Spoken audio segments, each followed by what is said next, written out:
This is the W03, the 2012 entry for Mercedes.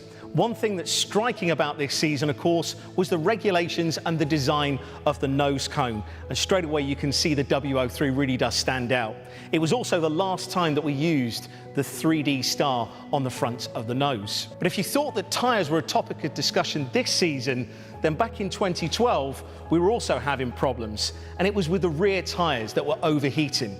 It was actually first thought it was the exhaust gases that were blowing over the rear bodywork and causing the tyres to overheat, but it didn't turn out to be the case. But down here at the rear wing is where one of the most interesting innovations of the season came from. DRS is a drag reduction system, and when it's activated, it will reduce the amount of downforce and increase the top speed.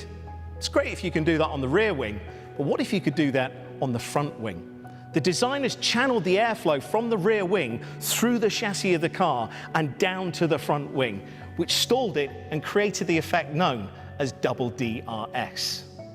Now, the car didn't always perform as expected during the season, and in fact, they trialled different rear suspensions and gearboxes during the year. But one of the standout moments of the season had to be the Chinese Grand Prix. For whatever reason, the car was just dialed in, and it was in that sweet spot.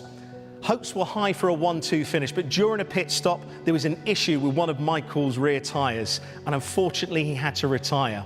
But Nico went on to win and become the first German driver to win in a German car.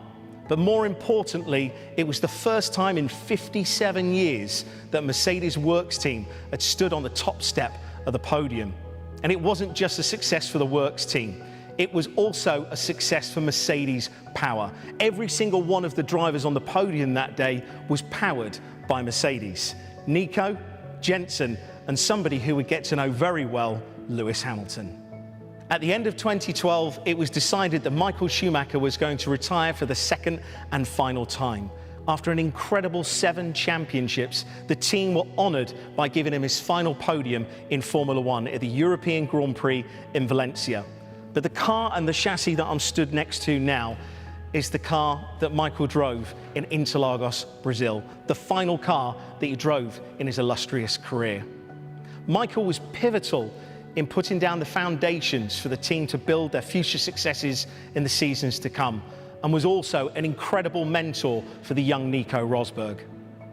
The team finished 5th in the championship, scoring 142 points, but it wasn't where they wanted to be. Things had to change, structurally and culturally, and with the addition of the performance group, this set in stone a different way of thinking.